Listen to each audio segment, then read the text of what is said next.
Hello everyone, good morning and welcome to my new video. তো দেখো চলেছি শ্বশুর বাড়ি। তো ওই যে পেছনে মা দাঁড়িয়ে আছে। তো তোমরা মুখে আমার হাসি দেখতেই পাচ্ছ, কিন্তু বুকের ভেতরটা আলাদাই একটা কষ্ট, জানো তো। যখনই বাপের বাড়ি আসি কত ভালো লাগে, মজা লাগে, মনে একটা আনন্দ থাকে যে বাড়ি যাব কালকে। আর তারপর যখন বাড়ি ফিরতে হয় তখন বুকের ভেতরটা একদম ভেঙে চুরে চুরমার হয়ে যায়। তো এই যে আমাদের গাংনাপুর স্টেশন, আর ওই যে আমাদের মা কালী আর মহাদেবের মন্দির। তো দেখো আমরা চলে এলাম রানাঘাটে। তো আমরা উঠে পড়েছি শিয়ালদার ট্রেনে, আর এই যে চাকদা স্টেশন চলে গেল। আর মা কালীকে একটু ভিডিও করে নিলাম, যদিও ভালোভাবে দেখাতে পারলাম না। তো তারপর দেখো দেখতে দেখতে চলে এলাম আমরা শিয়ালদা। আর যখন সকালে যেহেতু কিছু না খেয়ে বেরিয়েছি, খুব খিদে পেয়ে গেছিলো। তো বড়মশাই বললো কি খাবি, তারপরে দেখো আমরা স্যান্ডউইচ কিনে নিলাম। স্যান্ডউইচ খেয়ে নিয়ে এখন আমরা যাচ্ছি পাকা রাস্তার দিকে, মানে মেন রোডে। এখন আমরা বাস ধরবো, আর বাস ধরে আমরা নামবো বেতর। বেতর থেকে আবার টোটো ধরতে হবে।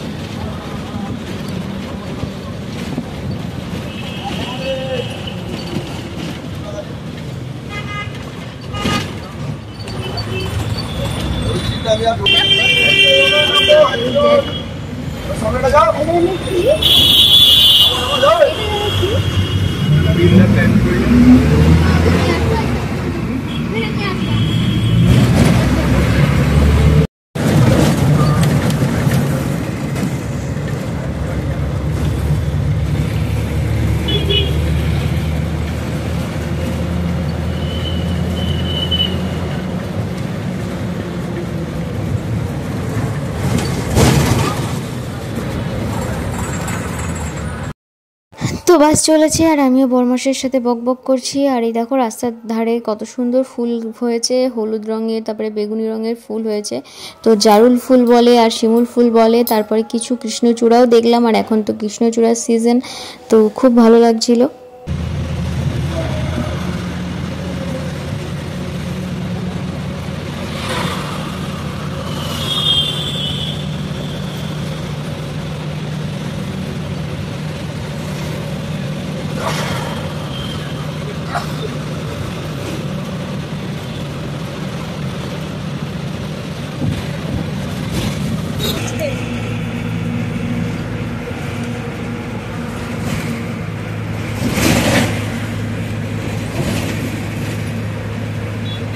চলে এলাম সেকেন্ড হাই ব্রিজে, দেখো। আর এখান থেকে আর 10 মিনিট লাগবে, তারপরে বাস থেকে নেমে আমরা টোটো ধরবো।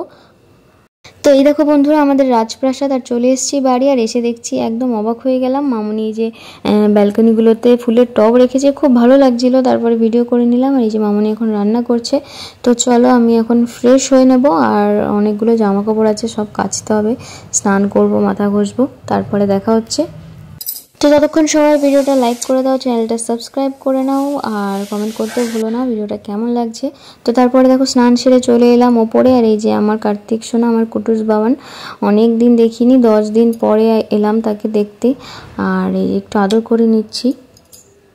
তো তার ঠাম্মি সকালে তাকে এই যে দেখো কাজু আর চকলেট খেতে দিয়েছে। তো চলো এখন জামা কাপড়গুলো নিয়ে ছাদে যাই, অনেকগুলো জামা কাপড় নাড়তে হবে। আর এই যে বারান্দায় দেখো কত সুন্দর মামুনি ফুলের টবগুলো রেখেছে, তো খুব ভালো লাগছে। আর অনেকগুলো ফুলও হয়েছে। আর এই যে কাগজ ফুল গাছটা দেখো, দেখে গিয়েছিলাম অল্প ফুল ছিল, আর এখন ভরে গিয়েছে, খুব ভালো লাগছে দেখতে।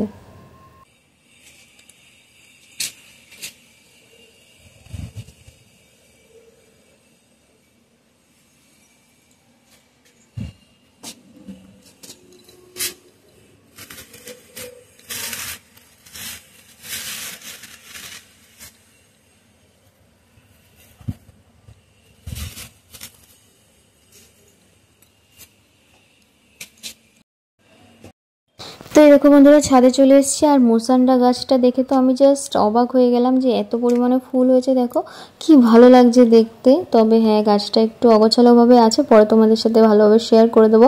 যেহেতু এখন এখানে মামুনি একটু লাউ গাছ পেঁচিয়ে দিয়েছে, যে তাই ভালোভাবে দেখাতে পারছি না। তো তারপর এই দেখো কত সুন্দর কাঠচাপা হয়েছে, অনেকগুলো ফুল ধরেছে, সেটাই তোমাদের সাথে শেয়ার করব।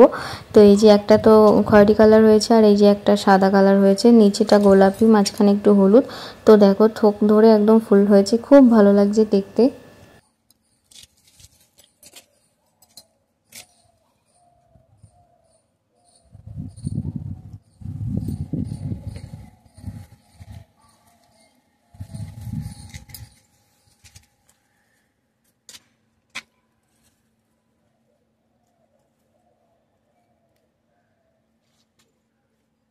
তো গাছে এত সুন্দর কাঠচাপা হয়েছে, আর একটা ফুল কানে গুজবো না এমন তো হতেই পারে না। দেখো একটা ফুল তুলে কানে গুজে নিলাম, আর কেমন লাগছে আমাকে অবশ্যই জানিও। তো এত রোদ্দুর, আর এই রোদের মধ্যে দাঁড়িয়ে দেখো আমি ভিডিও করছি, মানে কি বলবো, কিছুই বলার নেই গাইস। তো চলো তাড়াতাড়ি জামা কাপড়টা মেলে দিয়ে নিচে যাই, প্রচণ্ড রোদ উঠেছে, একদম মুখ চুখ পুড়ে যাচ্ছে। তো স্নান সেরে খেয়ে দিয়ে একটু রেস্ট নিয়ে চলে এলাম ছাদে, যেহেতু জামা কাপড়গুলো মেলতে হবে। সত্যি বলতে একটুকুও পাটা চলছিল না, এতটা জার্নি করে আসার পরে না আর কিছুই করতে ইচ্ছে করে না, আর তাই এত গরম, তার উপরে কি বলবো। তো দেখো রোদ্দুরটা একটু নিভু ছিল, ভালো লাগছিল, আবার রোদ্দুরটা জেগে উঠেছে। তো বড়মশাই তো খেয়ে দিয়ে অফিসে বেরিয়েছে, আর আমি এখন এই যে ঘর দুয়ারগুলো একটু গোছাবো, এতদিন ছিলাম না ঘরে, আর জামা কাপড়গুলো মেলে নিয়ে তারপরে যাব, রুমটা একটু ক্লিন করব। তো এতদিন ও বাড়িতে ছিলাম, আর ও বাড়ির জগৎটা যেন একটু আলাদাই অন্যরকম। তো ও বাড়ি যখন থাকি আমার এত ভালো লাগে, তারপরে যখন আবার এ বাড়ি আসি, এই বাড়ির জগৎটা কিন্তু আবার অন্যরকম। নিজের হাতে নিজের ঘর বাড়ি সব কিছু গুছিয়ে রাখা, সমস্ত কাজকর্ম করা, সবার যত্ন নেওয়া, তো ঠিক আছে, সব কিছুই নিয়েই আমাদের জীবন। মেয়েদের মন খারাপ হয়, আবার সব কিছু মানে মন ঠিক করে নিতে হয়, এভাবেই চলতে হয়। তো চলো এবার নিচে যাই, আর দাঁড়ানো যাচ্ছে না, প্রচণ্ড রোদ্দুর। তো আজকের ভিডিওটা এখানে শেষ করব, এর পরের পার্টে তোমাদের সাথে শেয়ার করব যে আমি সকালে কি করছি। তো দেখো এখন সকাল হয়ে গেছে, গুড মর্নিং এভরিওয়ান। আর সকালে আজকে কি টিফিন বানাবো সেটাই তোমাদের সাথে শেয়ার করব। তো একটু জল গরম বসিয়ে দিচ্ছি আটা মাখবো বলে, আর এদিকে সবজি কেটে নেব। তো এই দেখো আটা বের করে নিলাম, আটাটা মাখবো, এখন গরম জল বসিয়ে দিয়েছি। তো এই দেখো আমাদের গাছের পেঁপে, তো মামুনি দুটো পেঁপে পেড়ে দিয়ে গেল, কারণ এখন আমি আলু আর পেঁপের তরকারি করব আর রুটি করব। তো চলো আলু আর পেঁপেটা কেটে নিই তাড়াতাড়ি করে।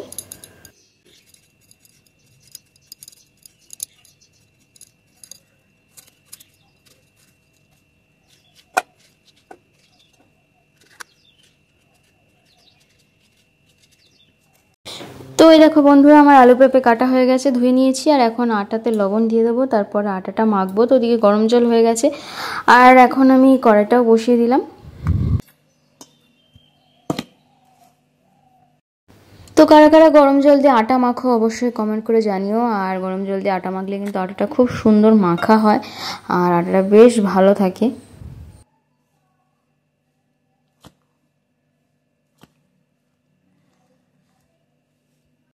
তো এখন আমি পেঁপে আলুর তরকারি করব, তার জন্য দেখো কড়াইতে সর্ষের তেল দিয়ে দিলাম, আর এরপরে ফোড়নে দেবো আমি জিরে আর তেজপাতা। তারপরে কিন্তু আমি আলু আর পেঁপেটা দিয়ে নেড়ে চেড়ে নেব।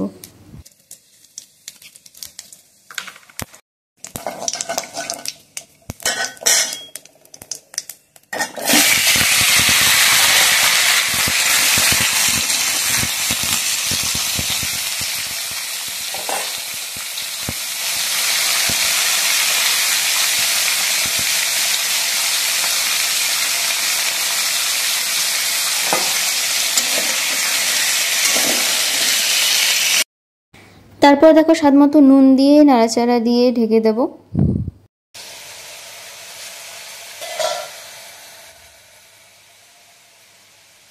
এখন আমি দিয়ে দিচ্ছি পরিমাণ মতো কাঁচা লঙ্কা, যে যেমন ঝাল খাওয়া দেবে। তারপরে হলুদ দিয়ে নাড়াচাড়া দিয়ে আবারও কিছুক্ষণ কষিয়ে নেব।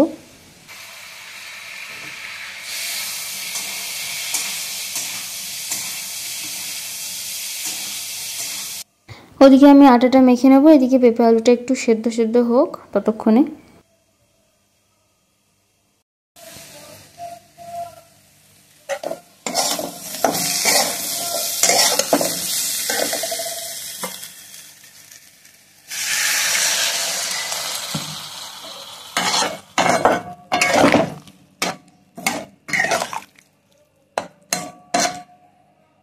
তো দেখো পরিমাণ মতো জল দিয়ে দিলাম, আর এদিকে দেখো আটার ডোগুলো রেডি করে নিয়েছি। এরপর এখন আমি রুটিটা বেলে নেব।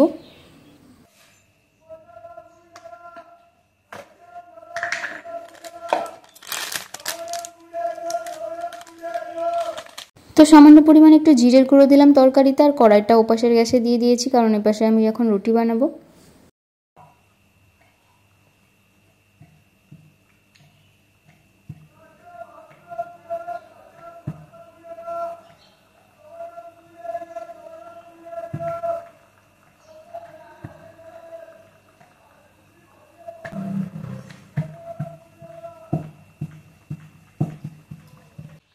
আমি করছি পরোটা, পেঁপে আলু তরকারির সাথে পরোটা খেতে খুব ভালো লাগে আর আমাদের বাড়ির সবাই কিন্তু পরোটাটা বেশি খায়।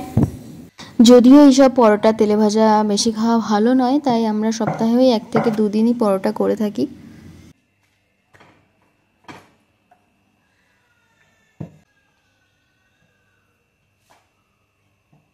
তো এই যে আমাদের রাস্তার ওপাশের বাড়িতে নতুন একটা বাচ্চা হয়েছে, সেই বাচ্চাটাই দেখো কাঁদছিল আর গলার আওয়াজটা শোনা যাচ্ছে ঘর থেকে। তো দেখো পরোটাগুলোকে আগে একটু সেঁকে নিলাম আর এখন এই যে তেল দিয়ে দিচ্ছি, তেলে এখন অল্প আছে আস্তে আস্তে করে পরোটাগুলো ভেজে নেব।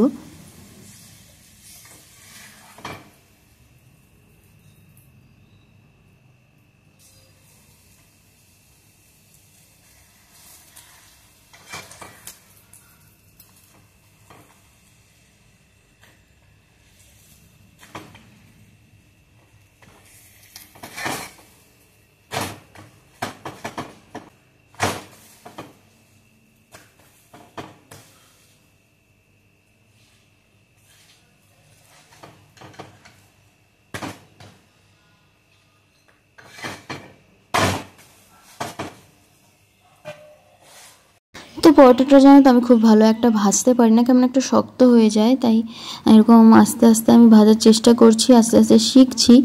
তো জানি না কবে শিখতে পারবো। আর তোমরা কিভাবে পরোটা ভাজো অবশ্যই কমেন্ট করে জানিও।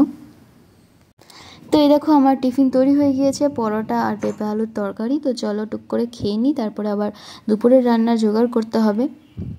তো মোটামুটি আজকের পরোটাটা একটু মানে দেখা যাচ্ছিল আর খেতেও ভালো হয়েছিল। তো এই যে দেখো পুঁই শাক নিয়ে এসছে বড়মশাই, বেগুন, তারপরে মিষ্টি আলু, এগুলো এখন কাটবো সব কিছু, কারণ সমস্ত কিছু দিয়ে একটা ঘ্যাট তৈরি হবে। আর এই যে দেখো কি ছোট্ট একটা টমেটো, এটা গাছের টমেটো, তো মামাই তুলে রেখেছিল আর টমেটোটা দেখো শুকিয়ে ছোট হয়ে গিয়েছে। আর এই যে মিষ্টি আলুটা এখন কেটে নেব।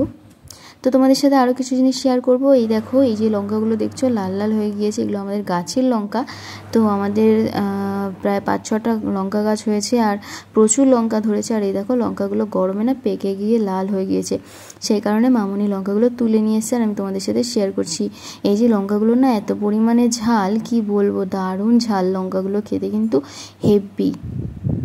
এই যে দেখো এই কমলা লঙ্কাগুলো, এই লঙ্কাটা হচ্ছে বেশি ঝাল, আর একটা হচ্ছে ওটা তো ছোটো ছোটো লঙ্কা।